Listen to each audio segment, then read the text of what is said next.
menilai Abdul Hayat Ghani berhak mengajukan gugatan di Pengadilan Tinggi Tata Usaha Negara.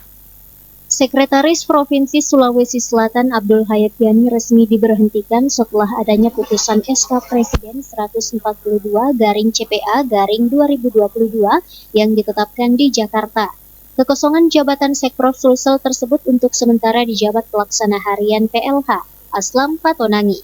Kuasa hukum Abdul Hayat Ghani Yusuf Bunco mengaku kliennya akan melakukan upaya hukum setelah adanya SK yang telah ditetapkan di Jakarta pada 30 November 2022. Pengamat hukum Universitas Besoa Unibos Makassar menilai Abdul Hayat Ghani berhak mengajukan gugatan di Pengadilan Tinggi Tata Usaha Negara.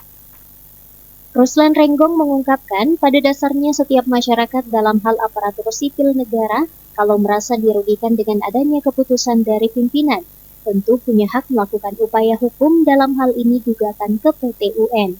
Kalaupun Hayat Ghani tetap ngotot menempuh jalur PT UN harus mampu memberikan pembuktian yang kuat pada hakim untuk memutuskan apakah SK pemberhentian tersebut benar-benar merugikan.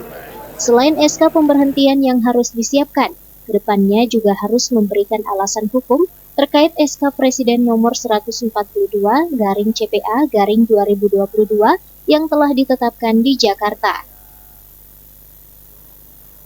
Pada dasarnya, ya setiap orang dalam hal ini aparatur sipil negara, kalau merasa dirugikan dengan adanya keputusan ya, dari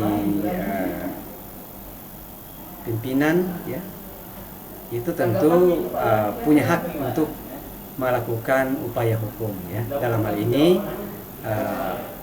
gugatan ke PT UN berkaitan dengan terbitnya surat keputusan yang dianggap merugikan dirinya karena keputusan itu mungkin diambil dengan atau tanpa pertimbangan ya, yang sesuai dengan aturan-aturan hukum yang berlaku.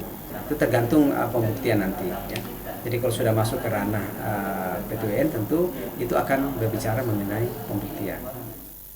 Abdul Hayat Ghani resmi dicopot dari jabatannya atas rekomendasi Andi Sudirman Sulaiman selaku Gubernur Provinsi Sulawesi Selatan setelah dilakukan evaluasi kinerja oleh Badan Kepegawaian Daerah atau BKD Pemprov Sulsel.